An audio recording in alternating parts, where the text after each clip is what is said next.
keluarga pasien? Benar, Dok. Kalau boleh tahu Ibu dengan Ibu siapa? Ibu Lisda, Dok. Ibu Lisda. Ibu Lisda, kalau boleh tahu Bapak ini namanya siapa? Bapak Ilham. Bapak Ilham. Bapak Ilham itu umurnya sudah berapa? 27, Dok. 27. Bapak Ilham mengalami tidak sadarkan diri itu sudah sejak kapan?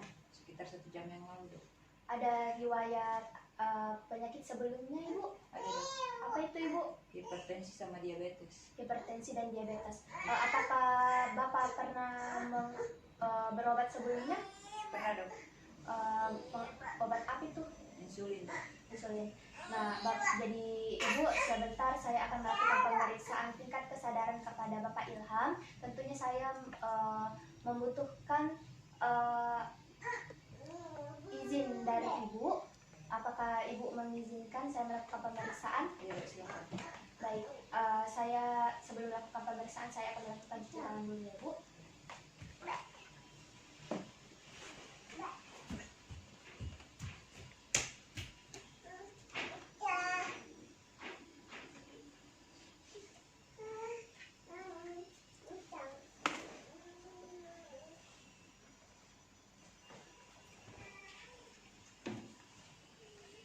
Baiklah, di sini kita akan melakukan pemeriksaan tingkat kesadaran kepada pasien atau GCS. Nah, di sini kita melakukan 3 pemeriksaan, yaitu eye response, verbal response, dan motorik response. Nah, yang pertama itu adalah eye response. Di sini terdapat 4 skor, yaitu skor pertama pada saat kita memberikan instruksi kepada pasien, memberikan rangsangan nyeri seperti ini pada pasien. Permisi Bapak Ilham. Nah, di sini pasien tidak dapat membuka mata, itu adalah skor 1. Skor kedua, pada saat kita memberikan rangsangan nyeri kepada pasien, seperti pada bagian kuku pasien, kepada bagian supraorbital pasien, dan bagian sternumnya seperti ini, pasien tidak membuka mata, itu adalah skor kedua. Kemudian kita lakukan pemeriksaan skor ketiga, yaitu kita memberikan instruksi kepada pasien seperti menanyakan namanya. Permisi Bapak, namanya siapa? Nah, di sini Bapak pasien tidak membuka mata, itu adalah skor ketiga.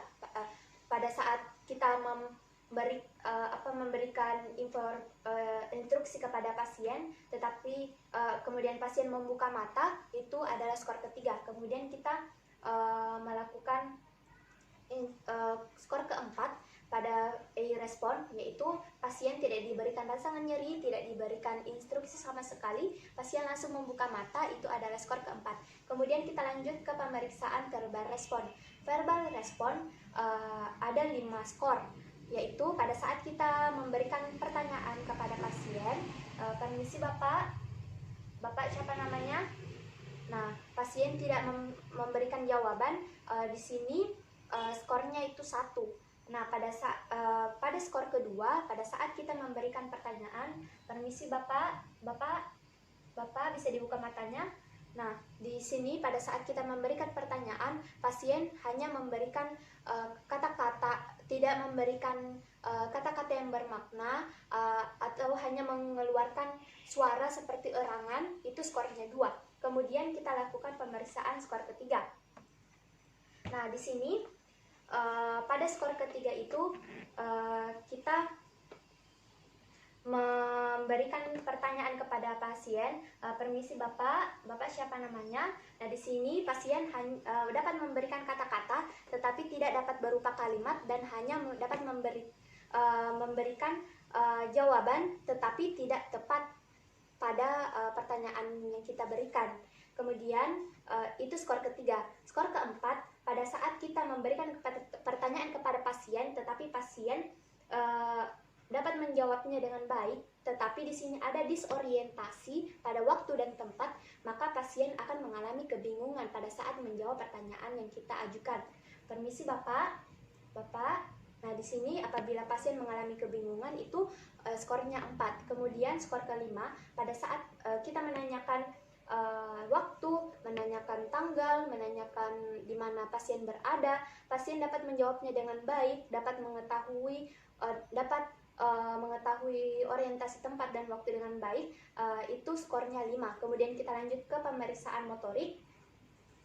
Di sini pemeriksaan motoriknya kita mendapatkan kita nilai dengan 6 skor, yaitu skor pertama pada saat kita memberikan instruksi kepada pasien, permisi Bapak bisa angkat tangannya, Bapak bisa angkat tangan kanannya, tangan kirinya.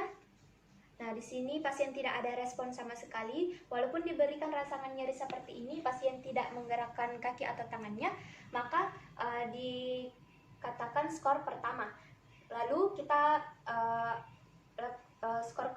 melangkah ke skor kedua, yaitu pada saat kita melakukan pemeriksaan kepada pasien atau memberikan rasangan nyeri kepada pasien seperti ini, pasien mengalami reaksi abnormal atau ekstensi abnormal atau ekstensi spontan, itu skornya 2. Nah, kemudian kita lakukan pemeriksaan pada skor ketiga, yaitu memberikan rasangan nyeri seperti ini lagi. Kemudian pasien memberikan reaksi fleksi yang abnormal seperti ini, maka itu skornya 3. Kemudian kita lakukan pemeriksaan.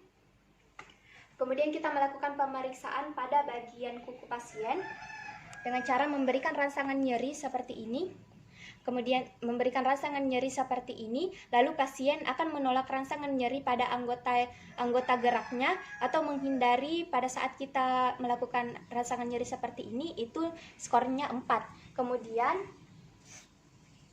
pada saat kita memberikan rasangan nyeri seperti ini lagi, lalu pasien menepis tangan kita atau mengetahui lokasi dari tempat nyeri ini, berarti itu adalah skornya 5. Kemudian pada saat kita memberikan instruksi kepada pasien, silakan Bapak angkat tangan kirinya, tangan kanannya, silakan angkat kaki kirinya, angkat kaki tangannya, kemudian pasien mengangkatnya sesuai dengan instruksi, berarti pasien dapat berorientasi, dapat melakukan motoriknya dengan baik. Itu adalah skor ke-6.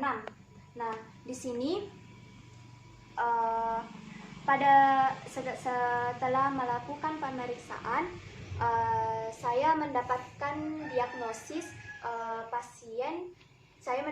diagnosis pasien yang pertama, yaitu DM tipe 1, ketoasidosis diabetik, kemudian hiperosmolar non ketotik. Nah, itu adalah 3 DD yang saya dapatkan pada pemeriksaan ini. Nah, setelah melakukan pemeriksaan, saya akan melakukan cuci tangan terlebih dahulu.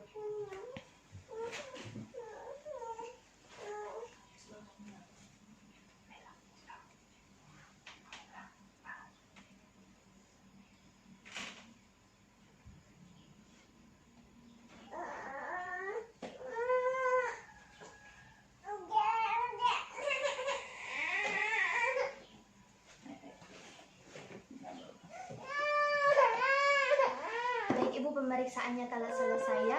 Di sini saya mendapatkan saya mencurigai ada 3 kemungkinan penyakit pada Bapak, yaitu hiperosmolar